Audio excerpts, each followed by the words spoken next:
बिस्मिल्लाहिर्रहमानिर्रहीम जी। अब बेटा ये डेमोन्स्ट्रेशन प्रॉब्लम आपको एक नज़र आ रही है, ज़रा इसको पहले रीड आउट करते हैं कि उसने हमसे डिमांड क्या की है। वो कहता है कि use the following financial statements of precision company to complete these requirements. एक प्रिसिशन कंपनी की फाइनेंशियल स्टेटमेंट्स हैं, वो भी हमें आगे शो होंगी। वो कहता है कि उसको यूज़ करते हुए हमने हमारे पास जो फॉलोइंग रिक्वायरमेंट्स हैं उसको कंप्लीट करना है। अब फॉलोइंग रिक्वायरमेंट्स में रिक्वायरमेंट नंबर 1 हमसे क्या कहता है जी, prepare comparative income statements showing the percent increase or decrease for the year 2011 in comparison to 2010। कि आपने एक कंपैरेटिव इनकम स्टेटमेंट बनानी है। अब कंपैरेटिव स्टेटमेंट हमें क्या शो करेगी बेटा, यहाँ पर कंपैरेटिव स्टेटमेंट हमें ये शो करती है कि आपने 2 सालों को इकट्ठा शो करना है, 2 सालों को इकट्ठा कॉलमर फॉर्म में शो करना है, और उसके साथ फिर हमने एक और कॉलम बनाना है जो परसेंटेज चेंज की बात करता है। ठीक है जी। अब परसेंटेज चेंज में वो क्या लेकर आता है, वर्किंग किस तरह से है, या यानी कि हमने फिर क्या करना है कि 2010 को एक करना है, हमने बेस बनाना है, और 2011 के साथ हमने इसको कंपेयर करना है। 10 को बेस बनाना है और 11 में फिर जो चेंज है, जो इंक्रीज या डिक्रीज आएगा, इंक्रीज या जो डिक्रीज आएगा, हमने उसके साथ हमने काम करना है इसमें। ठीक हो गया बेटा। मैं दोबारा से बात को रिपीट कर रहा हूँ कि 2010 को हमने बेस बनाना है। एक सेकंड बेटा होल्ड कीजिएगा जरा।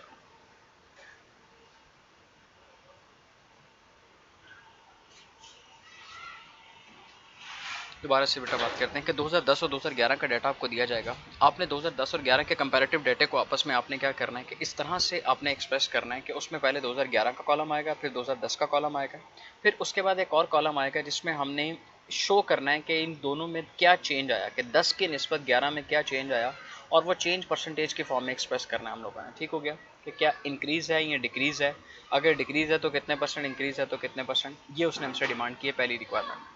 दूसरी रिक्वायरमेंट में कहता है जी, prepare common size comparative balance sheet for 2010 and 11। फिर बैलेंस शीट को भी हमने इसी तरह से कॉमन साइज का मतलब होता है परसेंटेज के अकॉर्डिंग, अभी शो करता हूँ आपको बताता हूँ।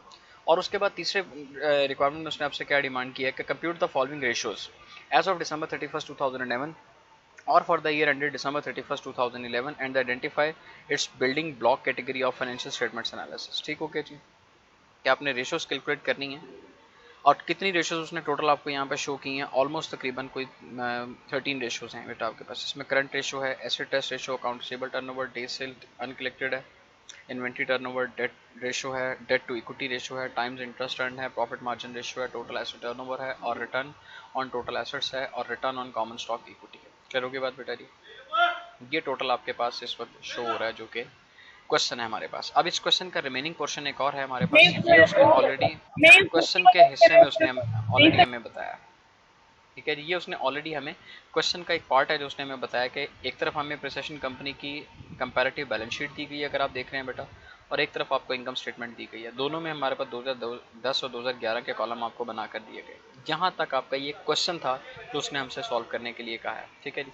अब पहली रिक्वायरमेंट हमारे पास क्या थी, कंपैरेटिव आपने क्या बनानी है इनकम स्टेटमेंट। अब कंपैरेटिव इनकम स्टेटमेंट के ऊपर अगर हम लोग आते हैं तो ज़रा देखिएगा बेटा, ये उसका सोल्यूशन यहाँ से स्टार्ट हो रहा है। आपने 2011 का कॉलम रखा, 2010 का कॉलम रखा, फिर अब ये दो कॉलम के ऊपर कंबाइन, मेरा कर्सर इस वक्त जहाँ पे आप देख रहे हैं के ऊपर क्या लिखा है, इंक्रीज या डिक्रीज इन 2011। कि आपने एक तो इंक्रीज डिक्रीज कैलकुलेट करना है, और इंक्रीज डिक्रीज कैलकुलेट करने के बाद आपने वो परसेंटेज में बताना है कि वो इंक्रीज या डिक्रीज कितने परसेंट है हमारे पास। ठीक है जी। वो आपने हमें परसेंटेज में बताना है कि हमारे पास कितने परसेंट है इंक्रीज या डिक्रीज की बात कर रहे हैं। ठीक हो गया जी। अब देखिए जैसे कि 2011 में, अब मैं सोल्यूशन बेटा डिस्कस करना शुरू करता हूँ। 2011 में हमारे पास 10 में टोटल सेल्स थी हमारे पास 20,75,000 रुपए की, और 2011 में हमारे पास जो सेल्स है वो कितने की है, 24,86,000 रुपए की। ठीक है। 2010 में थी बेटा 20,75,000, और 2011 में हमारे पास कितनी आई, 24,86,000। अब अगर इनका कंपेयर करते हैं तो इसका मतलब सेल में इंक्रीज कितना आया, 4,11,000 रुपए का इंक्रीज है। अब इसकी परसेंटेज आप कैसे कैलकुलेट करेंगे, 4,11,000 को आपने क्या करना है, इंक्रीज है, इसकी कैलकुलेशन आपने किस तरह से करनी है कि बेटा 2010 को आपने बेस बनाना है। अब जो अमाउंट भी आपके पास यहाँ पर आएगी इंक्रीज या डिक्रीज की, इस अमाउंट को डिवाइड करना है 2010 के ऊपर और मल्टीप्लाई करना है 100 के ऊपर, तो हमारे पास परसेंटेज चेंज आ जाएगी। यानी कि हम इसको अब किस तरह सॉल्व करेंगे कि 4,11,000 रुपये की हमारे पास अमाउंट है, इसको डिवाइड करेंगे 20,75,000 पे, मल्टीप्लाई बाय 100 करेंगे तो हमारे पास 19.8% आ जाएगा परसेंटेज में। यानी कि एक बात तो कंफर्म है कि ये इंक्रीज कर रहा है, और इंक्रीज भी कितने परसेंट के हिसाब से कर रहा है, 19.8% के हिसाब से। अब इस तरह से आपने कंप्लीट अपनी पूरी की पूरी इनकम स्टेटमेंट की हर वैल्यू को आपने ऐसे ही कैरी करना है। इसी तरह से कॉस्ट ऑफ गुड सोल्ड हमारे पास पहले 15,23,000 की है, सॉरी 12,22,000 की थी, अब 15,23,000 की हो गई, 3,01,000 रुपये का इंक्रीज आया। और वो इंक्रीज भी हमने कैसे परसेंटेज में कैलकुलेट किया कि 3,01,000 डिवाइडेड बाय 12,22,000 मल्टीप्लाई बाय 100 तो हमारे पास क्या आ जाएगा, 24.6% की अमाउंट आ जाएगी। तो इस तरह से आपने वन बाय वन क्या करना है, तमाम कंपोनेंट्स के पहले डिफरेंस करके उनकी अमाउंट्स निकालनी है कि वो इंक्रीज हैं या डिक्रीज हैं, और उसके बाद फिर उस इंक्रीज या डिक्रीज की आपने परसेंटेज कैलकुलेट करनी है। आपने क्लियर होगी बात जी। अब ये देखिए इसमें इसी तरह से उसने सॉल्व किया हुआ है, मैं थोड़ा सा जूम करके भी आपको दिखा रहा हूँ। अब उसने हर एक के ऊपर इस तरह किया। एडवर्टाइजिंग एक्सपेंसेस के ऊपर भी ऐसे किया कि पहले 1,00,000 था, अब 45,000 हो गया, तो 45,000 रुपये का इंक्रीज आया और परसेंटेज में ही आया। अब यहाँ पे डिक्रीज आ रहा है। अब देखिए बेटा जो ब्रैकेट में है ये डिक्रीज शो करती है, यानी कि 2,80,000 रुपये हमारे पास पहले था, ठीक है जी, सैलरीज एक्सपेंस का, और अब कितना हो गया 2,40,000। तो अब 280 से 240 अगर हो रहा है तो 40,000 रुपये का डिक्रीज आ रहा है। तो इस डिक्रीज को फिर आपने क्या किया कि 14.3% उसका डिक्रीज आपने कैलकुलेट किया। तो इस तरह सो ऑन्स आपने वन बाय वन तमाम कंपोनेंट्स को आपने ऐसे ही कैरी करते चले जाना है। क्लियर होगी बात बेटा जी। और फाइनली हर वैल्यू के साथ आपने पहले उसका चेंज, और चेंज जो भी आया इंक्रीज या डिक्रीज आया, और उसके बाद उसकी परसेंटेज कैलकुलेट करनी। ये थी हमारे क्वेश्चन की फर्स्ट रिक्वायरमेंट जो आप लोगों ने सॉल्व करनी है। क्लियर होगी बात बेटा यहाँ तक, इसमें कोई इशू तो नहीं, कोई प्रॉब्लम तो नहीं है। मैं दोबारा से इस बात को रिपीट कर देता हूँ कि हम लोगों ने क्या करना है बेटा जी कि सारी के सारा हर वैल्यू का पहले आपने क्या करना है, चेंज कैलकुलेट करना है। अब वो पॉजिटिव चेंज अगर इंक्रीज कर रहा है तो उसको सिंपल में लिखना है, और अगर डिक्रीज कर रहा है तो उसको ब्रैकेट में लिखना है, और उसके बाद फिर आपने उसकी परसेंटेज कैलकुलेट करनी है। मैं दोबारा से रिपीट कर दूं कि हर वैल्यू की परसेंटेज कैसे निकलेगी बेटा, कि जो चेंज आपके पास आएगा, लाइक ये इस वक्त आप स्क्रीन पे जो पहली वैल्यू शो हो रही है 45,000 रुपये का चेंज आ रहा है जहाँ मेरा कर्सर है इस वक्त बेटा, तो 45,000 रुपये का ये हमारा चेंज, इसको डिवाइड करना है 2010 यानी कि बेस ईयर पे 1,00,000 रुपये के ऊपर, और 1,00,000 पे डिवाइड करने के बाद मल्टीप्लाई कैसे करना है, इसको 100 से मल्टीप्लाई करेंगे तो आपके पास 45% का आंसर आ जाएगा।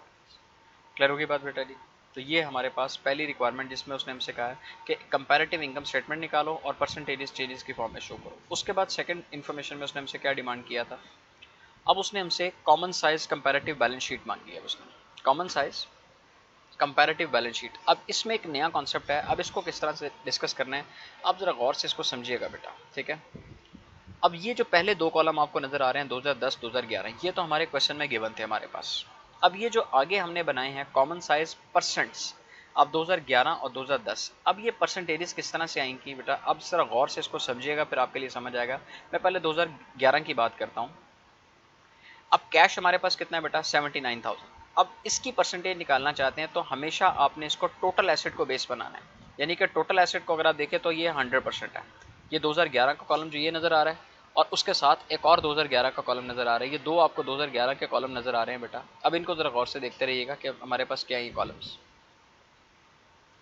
ये भी 2011 है, और इसके साथ ये वाला भी क्या है 2011 के दो कॉलम है हमारे पास इस वक्त जो हम डिस्कस कर रहे हैं जी।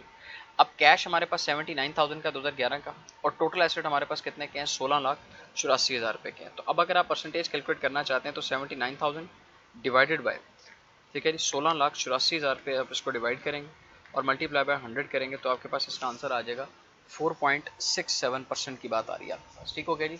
4.67%, या इसको 4.7 को राउंड ऑफ कर रहे हैं हम लोग। ये हमारे पास पहली परसेंटेज आ गई 2011 की।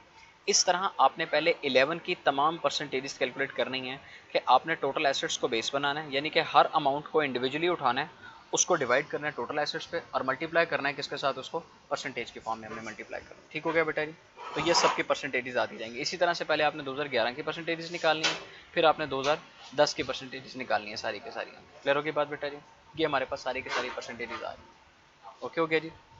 ये वर्किंग हमारी इस तरह से चलती रहेगी। सेम पूरा का सबसे पहले आपने सारे के सारे एसेट्स को इसमें कन्वर्ट करना है, और एसेट्स कन्वर्ट करने के बाद फिर आपने सारी इसको लाइबिलिटीज़ को भी फिर इसी तरह से काम करना है। अब लाइबिलिटीज़ में भी जो टोटल लाइबिलिटी है उसको आपने क्या बना लेना है, अपनी बेस बना लेना है, और हर individual item divided by total multiply by 100। 2010 में भी ऐसे ही होगा और 2011 में भी ऐसे ही होगा। ये सारा का सारा कंप्लीट आपने इस तरह से करना है। तो इसको हम क्या नाम देते हैं बेटा, कॉमन साइज हमारे पास आती है, किस चीज़ का आती है, बैलेंस शीट की बात आ जाती है, कॉमन साइज बैलेंस शीट की बात है। ओके हो गया बेटा जी, कंफ्यूजन तो नहीं इसमें किसी भी किस्म की। अब ये था हमारे पास दो रिक्वायरमेंट्स पहले हमारी इसमें कंप्लीट हो गई, जिसमें उसने सबसे पहले हमसे पूछा था इनकम स्टेटमेंट के बारे में, वो भी हम डिस्कस कर चुके हैं बेटा जी। ठीक है, ये हमारे पास इनकम स्टेटमेंट थी, और इनकम स्टेटमेंट के बाद फिर ये हमारे पास बैलेंस शीट थी, ये भी हमने इसमें कवर अप कर लिया। कन्फ्यूजन तो नहीं बेटा इसमें किसी भी किस्म की किसी स्टूडेंट। अब उसके बाद आगे चलते हैं, तो अब उसने हमसे तीसरी रिक्वायरमेंट के बारे में डिमांड किया है। अब थर्ड रिक्वायरमेंट हमारे पास क्या है, अब उसके ऊपर बात करते हैं, ज़रा देखिएगा बेटा गौर से। अब उसने हमसे रेशो कैलकुलेशन के बारे में बात की थी कि आपने रेशोज कैलकुलेट करनी है सारी की सारी। अब ये तमाम रेशोज हमने 2011 के डाटे के ऊपर। अब सबसे इंपॉर्टेंट चीज़ एक बात ध्यान में रखिएगा, ये ऊपर उसने टाइटल में बता भी दिया, रेशोज फॉर 2011, जो सबसे लेटेस्ट ईयर होता है हमारे पास, हमने उसके ऊपर अप्लाई करनी होती है। तो हमारे क्वेश्चन में 2 साल थे सिर्फ हमारे पास, 2010 का और उसके साथ साथ 2011 का। तो हमने फिर 2011 के डाटे के ऊपर इसको अप्लाई करना है। क्लियर होगी बात बेटा जी? तो ये था हमारे पास। अब इसमें आपने सारी के सारी रेशोज, अब सबसे पहले जैसे कि करंट रेशो है, अब यहाँ पर उसने फार्मूला तो नहीं लिखा, लेकिन फार्मूले लास्ट लेक्चर के अंदर मेरे आपके साथ डिटेल डिस्कस हुए थे, उसका लेक्चर भी हमने बेटा अपने पोर्टल पे अपलोड कर दिया हुआ है, वहाँ से आप जाके देख सकते हैं। बेसिकली ये पोर्शन मैं यहाँ पे सिर्फ आपको दिखा रहा हूँ, असल में ये पोर्शन पूरा का पूरा आप लोगों ने खुद सॉल्व करना है। ये एक समझ लें कि आपके लिए एक असाइनमेंट है, मैं इसको LMS के ऊपर जो है वो अपलोड भी कर दूंगा। एक ये असाइनमेंट होगी और इसके साथ कुछ 1-2 क्वेश्चंस की और डिस्क्रिप्शन होगी, वो इंशाल्लाह मैं आपके साथ शेयर कर दूंगा। दोबारा से रिपीट कर रहा हूँ बेटा इस चीज़ को लेकर कि आपने ये सारे फार्मूले खुद सॉल्व करने हैं।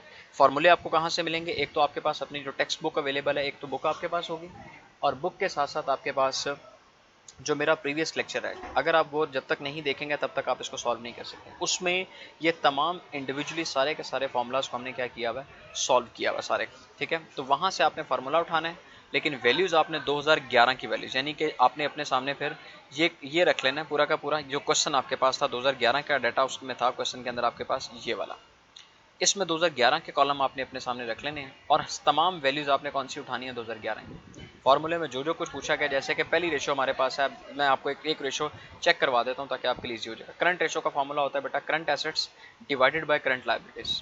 अब यहाँ पे करंट एसेट उसने लिए हैं 5,14,000 रुपये के, और करंट लायबिलिटीज़ ली हुई हैं 2,65,000 रुपये की। अब ये हमारे पास वैल्यूज़ कहाँ से आई हैं, अब जरा इसको हम एक बार क्वेश्चन पे चल के देखिए।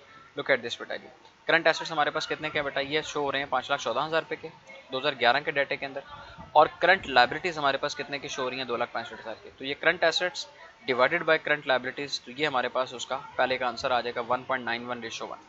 करोगी जी?